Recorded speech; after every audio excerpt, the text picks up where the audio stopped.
hi chi Hatna Neipen tiwa choila hi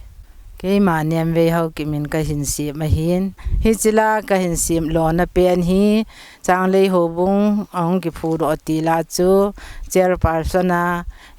thando a ka omji a ke ma ka hi lo ji a ka ki suan dal ji a pathin ko ma ka taule pathin in ei hopi na ka chana hi chila hi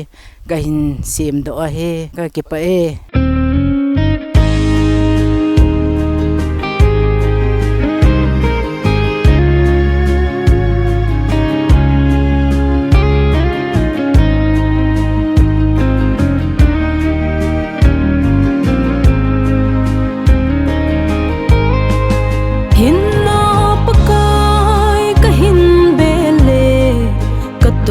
dinga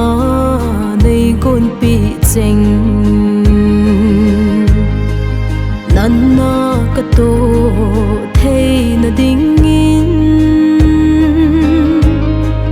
thing lo ha sam ka hi na he na pan pi na ka hin ngai chai pakai Hatna Neipen ang san ta na cross pusing dingin ovan hagaw theng nei puisin manong kate ang san ta in nanna kato sing thei na din nang man nei puisingin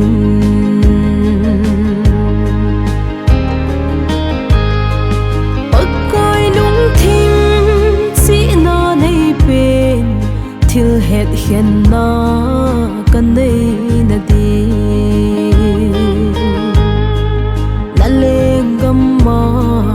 salsa dingin Hatna Neipen nei lam kai zin thi chan anang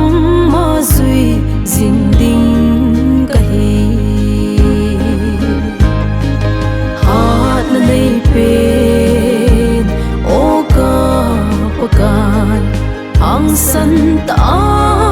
na cross pusing dingin ovan hagaw theng nei puisin manong kate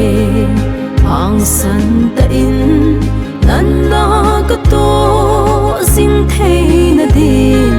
nang man nei puisingin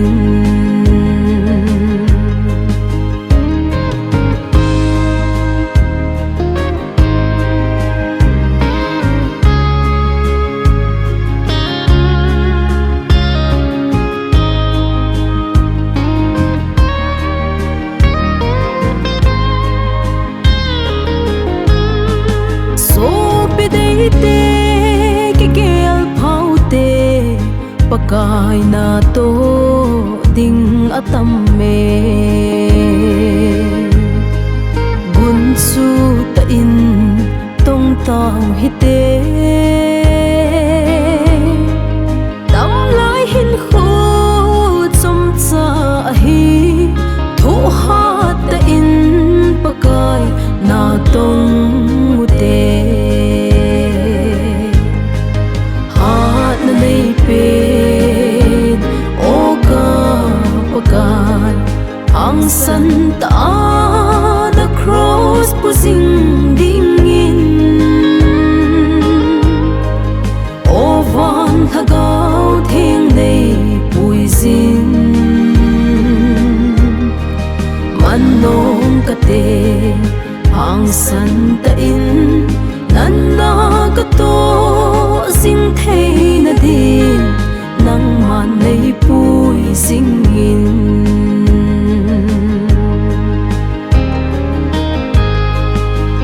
so dinga ngan si hiu imo pu na gel kho chin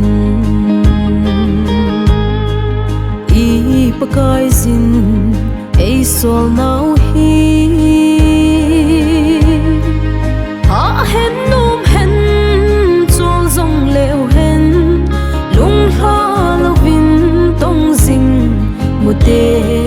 hồn Hatna Neipen o ka pakai ang san ta